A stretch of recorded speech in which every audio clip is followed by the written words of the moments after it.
Bonjour Julien, alias président.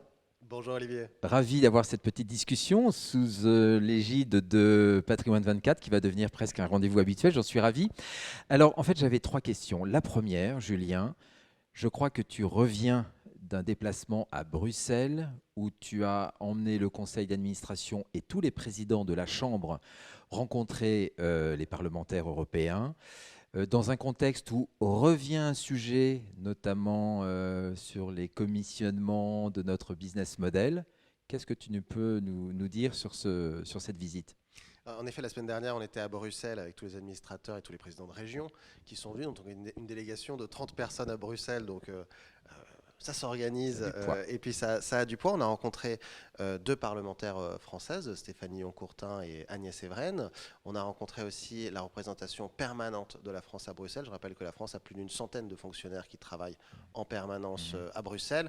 On a aussi eu un point de notre lobbyiste à Bruxelles qui est le BIPAR. Donc ça a été une journée très chargée en rendez-vous. On a même aussi visité l'hémicycle à C'est Bruxelles. impressionnant. Donc oui, c'est assez impressionnant. Et puis on voit qu'à Bruxelles, voilà, on est dans les couloirs, il y a toutes ces langues qui se parlent, toute cette énergie. Donc c'était une belle expérience, mais on ne venait pas faire du tourisme là-bas, vous l'avez bien compris. En ce moment, il y a un grand sujet qui est celui de l'interdiction des commissions qui est revenu sur la table. Ça a surpris tout l'écosystème, hein, autant les assureurs, les banquiers, les agents d'assurance, les conseillers en gestion de patrimoine comme nous. Ça a surpris tout le monde parce que ce n'était pas du tout les discussions qu'on avait en Europe sur ce sujet-là. Les discussions portaient sur la justification des commissions, mais absolument pas sur l'interdiction. On nous parlait, quand on parlait avec les tutelles européennes, d'évolution de MIF 2 et des DA, mais certainement pas de révolution. Et puis Absolument, ouais. patatras, Mm. fin décembre ou début décembre, j'apprends que la commissaire européenne, l'Irlandaise Mairead McGuinness, la commissaire européenne aux services financiers, réfléchit à l'interdiction des commissions. Et puis le 24 janvier, elle fait un discours. Et dans ce discours, elle nous dit qu'elle veut interdire les commissions. Alors elle est un peu revenue en arrière parce qu'il y a une opposition très forte. Il y a 17 États quand même qui se sont prononcés contre, donc c'est pas rien. Et Dont évidemment, l'Allemagne, la dont la France et France, l'Italie, je crois. l'Allemagne et l'Italie, donc des États qui pèsent par leur Mm. économie, qui se sont prononcés contre. Donc là maintenant, ce qu'on nous dit, c'est que c'est plutôt une piste de réflexion. Et tout ça sera eh bien, décidé dans la publication de la RIS, la Retail Investment Strategy, qui aura lieu début mai. Alors, c'est pas parce que ça va se retrouver dans la RIS que ça va in fine Oui. arriver, parce que là, il faut bien comprendre, la RIS, c'est une proposition de loi. Donc après, il faut que ça passe devant le Parlement Mm. européen, il faut que ça passe devant les États qui peuvent s'y opposer. Donc rien n'est joué. Mais donc, début mai, on saura ce qu'il en est. Alors, dans ce contexte, quelle est la position de la Chambre? Alors, la Chambre, elle a toujours défendu la liberté de choix. C'est-à-dire que Mm. nous, on a des adhérents qui font du commissionnement, des adhérents qui fonctionnent sur un modèle hybride, d'ailleurs c'est la plupart des adhérents, pour plus de 60%, Absolument. à la fois du commissionnement et des honoraires, et puis un petit pourcentage, 4-5%, qui fonctionne uniquement sur le modèle d'honoraires. Donc nous, ce qu'on défend, c'est que le client ait la liberté de rémunérer son conseiller comme il le souhaite, ou en honoraire, ou en commission, ou un mix des deux, et que aussi eh ben, le CGP, il ait le choix de diriger son business comme il le souhaite. Donc ce qu'on défend, c'est la liberté. Mais euh, le modèle strictement honoraire, on sait que c'est un modèle qui est difficile à financer pour les clients qui sont les moins fortunés. Ça s'adresse vraiment aux gens fortunés, les honoraires. Euh, Absolument. et donc, ça, c'est ce qu'on appelle l'advice gap. C'est-à-dire que dans, par exemple, les Pays-Bas qui ont interdit les commissions depuis le 2013, on ne peut pas avoir de conseil en investissement financier si on n'a pas au moins 500 000 euros à placer. Donc des montants vraiment qui sont très importants. Mm. Ça, c'est des phénomènes qui sont connus, qui sont étudiés, dont on entend souvent parler. Mais je crois qu'au-delà de notre métier, il faut avoir conscience qu'il y a une vraie question de souveraineté qui se pose aussi pour les Européens. Ce n'est pas qu'une question technique pour les financiers. C'est vraiment une question de souveraineté européenne. Je vais t'expliquer pourquoi. Mm. Les pourfendeurs des commissions expliquent toujours qu'il faut interdire les commissions et qu'il faut passer à un système exclusivement de gestion passive, Mhm. d'ETF. Oui. Donc, gestion active, terminée, on fait que des ETF. Pourquoi? Parce que ça coûte moins cher. Très bien. Comme sur le débat honoraire commission, moi je trouve que ce débat n'a pas lieu d'être. La gestion active a des avantages, la gestion passive a des avantages.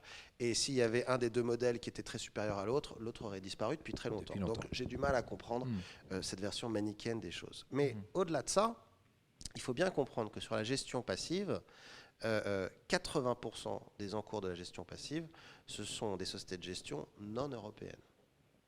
Ce qui veut dire que si vous passez à une interdiction des commissions et à un modèle où on va avoir que de la gestion passive, vous livrez l'épargne des Européens aux non-Européens, premier point.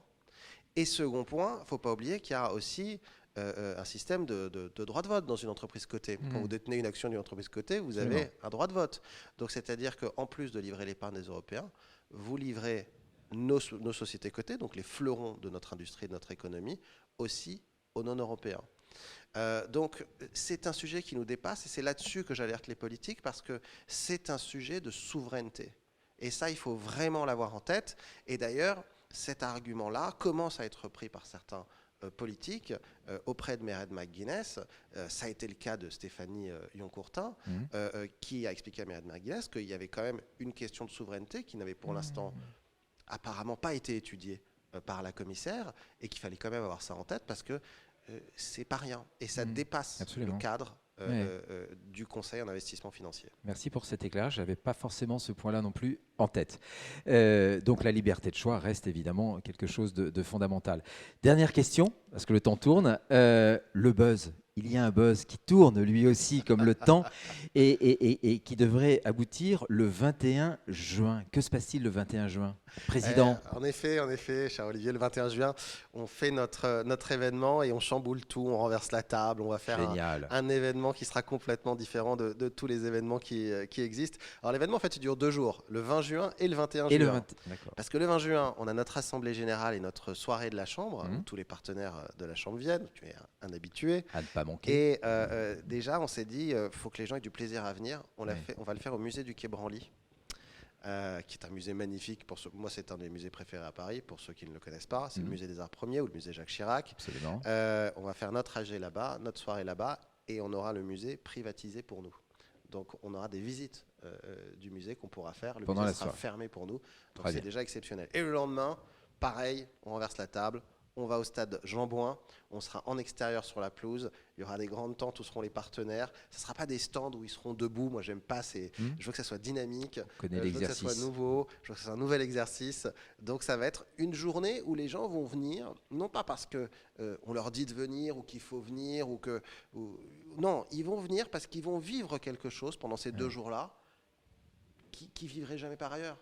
Visiter le musée du Quai Branly de manière privée tout seul, aller sur la pelouse du stade Jean-Bouin, passer la journée là, discuter avec ses confrères, discuter avec ses partenaires, c'est des trucs qu'on ne peut pas faire. C'est vrai. Normalement. Et de partager avec des confrères et consoeurs avec lesquels nous partageons le même lien, c'est-à-dire l'exercice d'un métier, d'une ambition que nous portons tous vers justement l'évolution et la pratique de notre métier.